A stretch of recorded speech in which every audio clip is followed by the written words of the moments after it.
a super rainstorm arrived without any warning. It caught everyone completely off guard. And I, relying solely on a bag of compressed biscuits, managed to hold out for an entire year. I'm a food live streamer.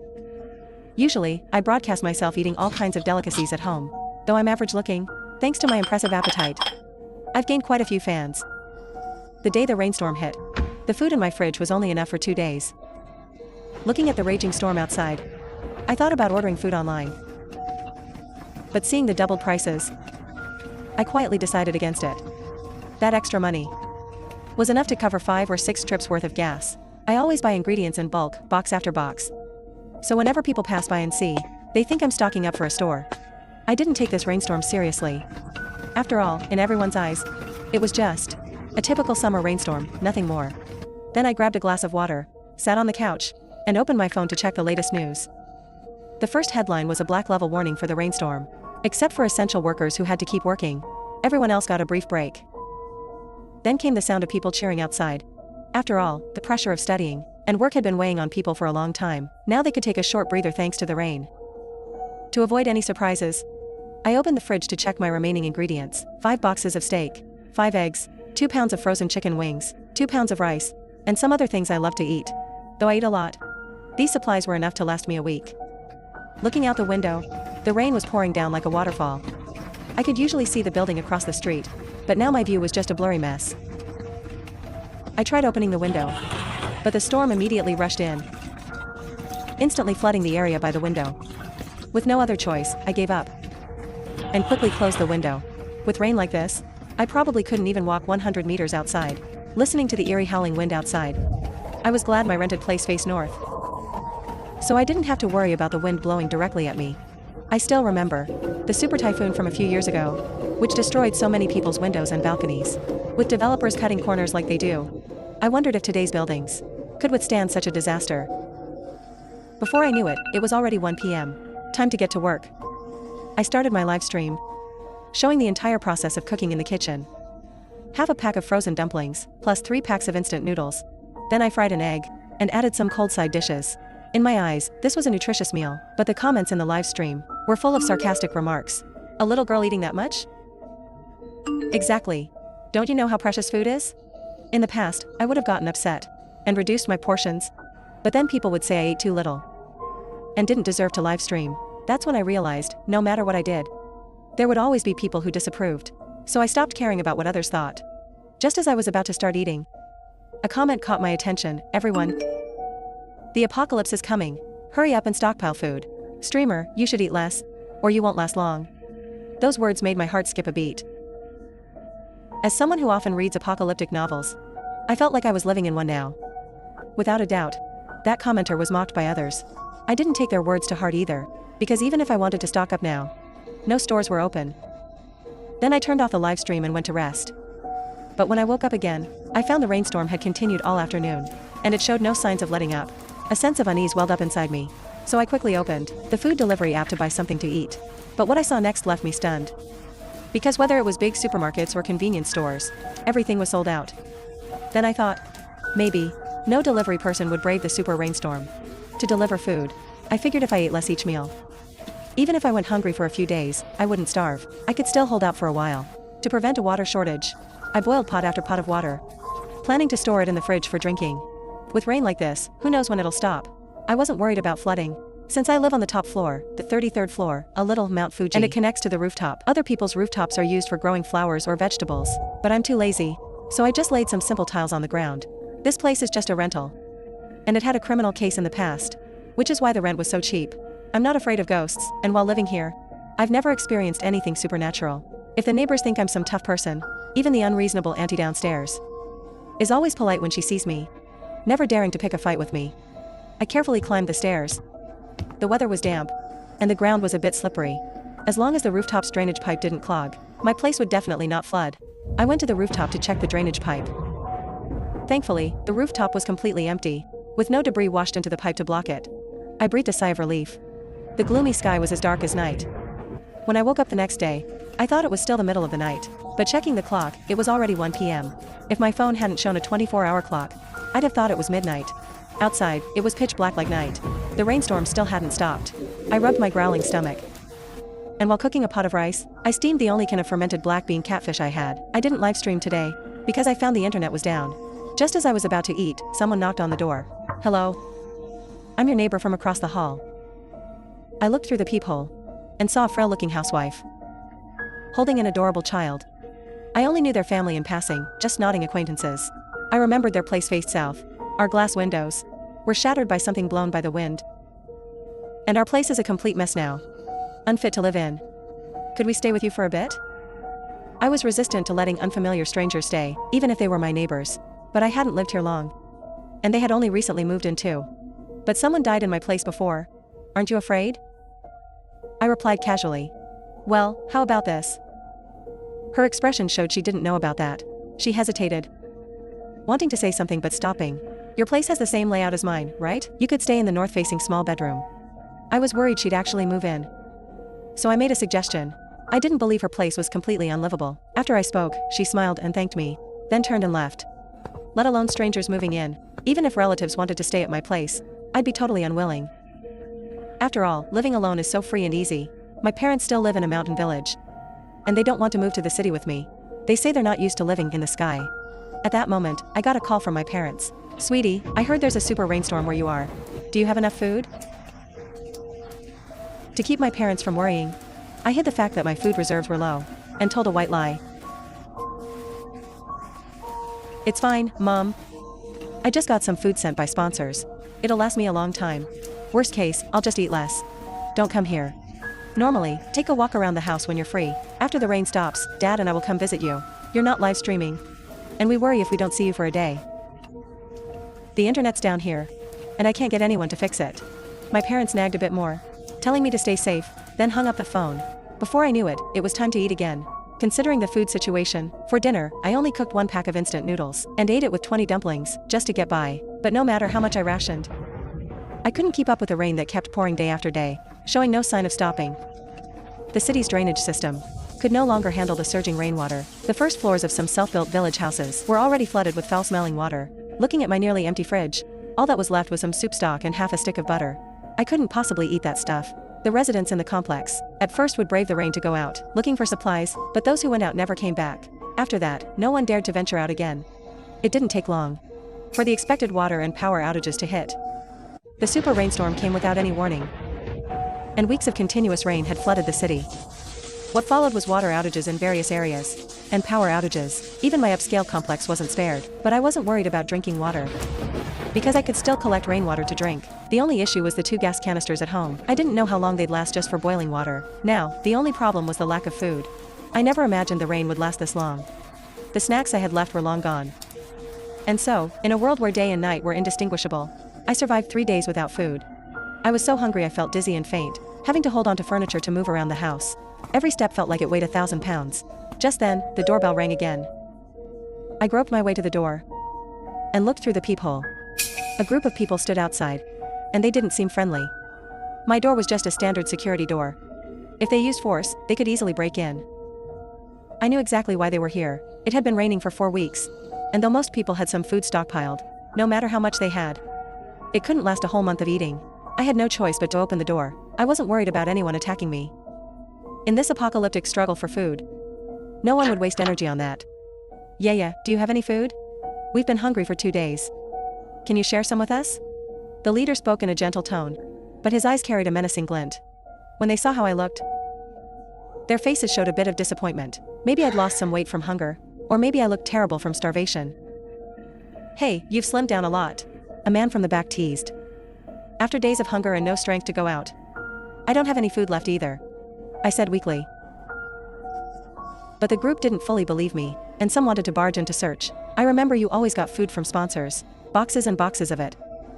Even with your big appetite, you couldn't have eaten it all so quickly, right? How about this, we'll pay you for it. You couldn't have eaten it all so quickly, right? How about this, we'll pay you for it. Everyone's starving here. The leader's tone remained gentle. As if trying to build rapport, he quickly introduced himself, saying his name was Shinshaji. He probably knew me because I'm a streamer. It's true I got food from sponsors, but a while back, I donated it all to kids in poor mountain areas, except for what I used for live stream promotions. Not a single box is left. Though, there might be 1 box of flying fish cans under the bed, bought for a product review. It's been sitting in the other bedroom all this time. I pretended to think for a moment, figuring it'd be good to use it to get rid of them. So I said, there might be a box of flying fish cans. Do you want them? The people in front of me immediately looked embarrassed. Shenshiji didn't hesitate and said, if you're willing to give them up, we'd definitely take them. So I stepped aside, letting Shenshiji walk through the door. Under my guidance, he found the dusty cans under the bed. Using the excuse of touring a food streamer's house, he roughly checked all the places I could store things, as if afraid I was hiding even a morsel of food. Finally, he opened the door in disappointment, shaking his head at the others, giving up. She's given up her only food. So don't come back here. Thankfully, this neighbor was reasonable. I was relieved, glad I didn't wait until they got angry to compromise. In novels, protagonists always fortify their homes, because they have foresight and prepare in advance. But me, I was caught off guard by this hopeless disaster. If I'd let them keep yelling outside, and they ended up breaking the door, in their rage, I might have become their next meal. Luckily, I wasn't foolish enough to test their moral limits. Besides, everyone thought the rain would stop soon. At least, that's what everyone hoped. Maybe because they'd already searched my place once, they were convinced I had no reserves left. After that, I had a long stretch of time without being disturbed. Though I was starving every day, at least I got plenty of sleep. After they left, I immediately locked the door. And while I still had some strength, moved a cabinet in front of it. But just then, I found a bag of expired compressed biscuits behind the cabinet. I dumped all the biscuits onto the sofa, estimating there were about 150 of them. They were probably from a Double 11 sale 2 years ago, bought to meet a 300 yuan discount threshold. I'd added them to my cart on a whim. Looking at the expiration date, 2 months passed. I faced a tough choice. Between poisoning myself or starving, I chose the latter without hesitation. My hands trembling, I opened a pack of compressed biscuits and wolfed them down. The salty, crispy flavor burst in my mouth, and my hunger vanished instantly. It felt like my body was filled with strength again. Days without internet or electricity became long and lonely. But even facing the end of the world, when I had the energy, I used collected rainwater to wipe down my body in the bedroom. Though it rained every day, the weather was still hot. A summer without fans or air conditioning meant I was constantly drenched in sweat. Thankfully, I could keep hydrated. In the days that followed, to make the food last as long as possible, for a longer time, I could only eat half a biscuit a day. But that wasn't nearly enough to fill my stomach, so I drank water desperately to satisfy my hunger. The rain had continued for 2 months, still showing no sign of stopping. I didn't know if I could survive until the disaster passed, or until a rescue team arrived. Since the announcement of a complete halt to schools, work, and production, the internet had been down. A few days ago, when I turned on the TV, it was just static. I probably couldn't even make a phone call anymore. My power banks had run out of charge too. Days without my phone were incredibly tough. And I was still so hungry. Standing on the sealed balcony, looking down, I saw only a sea of black sewage. The sewage had already flooded the ground floor of the complex. The greenery in the garden below was floating in the filthy water. Our complex is still located in a relatively high area. If even this place is flooded, residents on lower floors started to worry. So, people from the first floor grabbed their simple belongings and went door to door online, begging for shelter. But most were turned away. Luckily, in my building, there's my place, a haunted apartment where someone died, so almost no one comes knocking at my door. But today, while I was savoring my compressed biscuits, a sudden knock on the door startled me so much I flinched. After hiding the biscuits, I cautiously approached the door and looked through the peephole. It was a couple. I guess they were probably hoping I'd take them in. But I didn't want to share my space with strangers, let alone share my precious few expired biscuits. Besides, I knew nothing about their character. Then I opened the door. They immediately spoke up. Can you take us in, as a couple? Our place is already flooded, completely unlivable. I pointed to the apartment next door and said, that place is empty. Break in and stay there.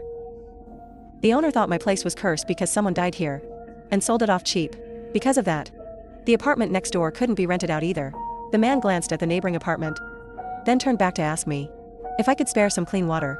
You have a rooftop, you must be collecting rainwater. I politely declined their request, not wanting to reveal that I had a water purifier at home. If others found out I had this non-electric water purification treasure, it'd definitely get stolen. Before I knew it, it was late at night. Just as I was about to sleep, in a drowsy haze, I heard arguing from downstairs. I guess the people downstairs were either stealing other supplies or fighting over someone else's apartment. With the rain still pouring endlessly, the water level was bound to keep rising.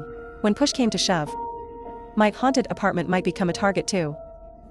Thinking of this, I hurriedly moved the double-door fridge to block the front door, even though the whole building knew I had no food reserves. There was no guarantee. They wouldn't set their sights on me. They might cook me and take my apartment.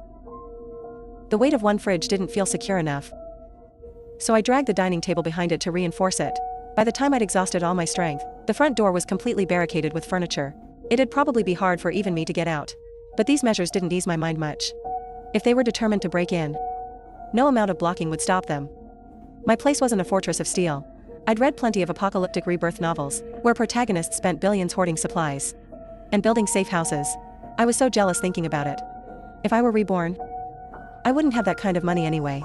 At this moment, I just hoped no one would knock on my door.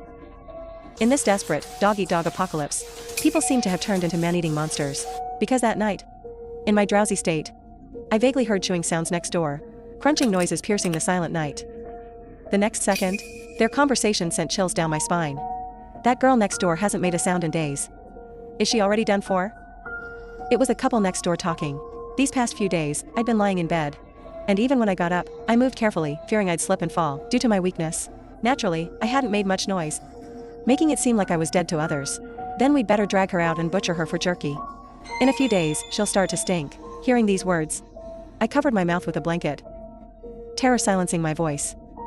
Every hair on my body stood on end, as if breathing itself became impossibly hard. Have they gotten addicted to eating flesh? But moments later, my door was knocked on. I knew it was the people next door. I had to do something.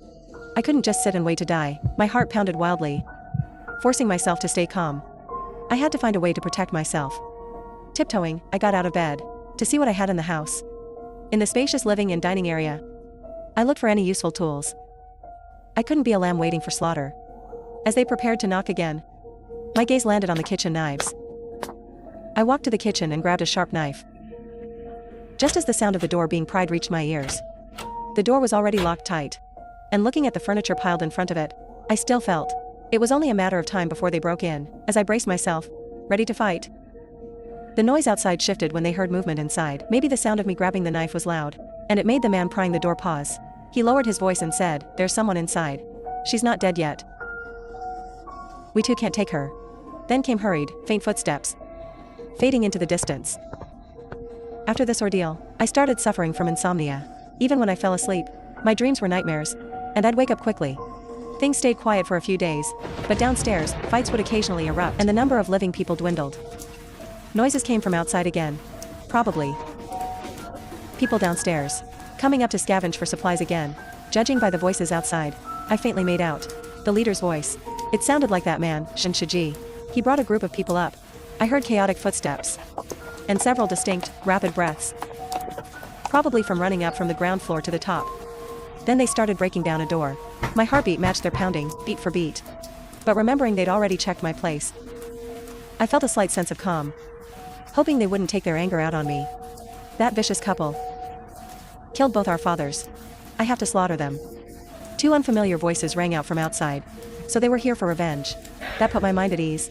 Not long after, two loud thuds echoed. They threw the couple's bodies out the window. The cannibal couple next door was no longer a threat. Thinking of this, I realized, if it were me, even if I ran out of food completely, I'd rather starve to death than become a man-eating monster. Even though I desperately wanted to survive. When would rescue finally come? Another month passed. The rain had continued for a full year. Residents on lower floors had moved into the stairwells to live. As for how they managed sanitation, I had no idea, and I didn't dare ask or venture out to look. I'd eaten all the compressed biscuits. Now, apart from drinking water, I had nothing left to sustain my life. But just then, a sudden gale roared outside. The building, soaked in water for a year, could no longer hold up. The entire structure tilted sharply to the right. The back window shattered instantly. I didn't dare open my eyes, only cowering in fear in a corner, feeling the building's violent shaking. Then, something suddenly hit me. Everything went black, and I lost consciousness. When I woke up, I saw the building was on the verge of collapse. In my nervous panic, I passed out again. Opening my eyes once more, I found myself lying in an unfamiliar place. There was only one person in white nearby. Was I saved? Was I in a hospital? "You're awake." The nurse noticed I'd opened my eyes. Then, she quickly covered her mouth, tears streaming down her face. "You know, in this entire complex, you're the only survivor," the nurse said excitedly. "So, That's why she cried tears of joy when I woke up. They were afraid I wouldn't make it. In such a harsh survival environment, most people wouldn't have survived. And so, the rainstorm finally ended. I closed my eyes, reflecting on this year of hardships I'd endured.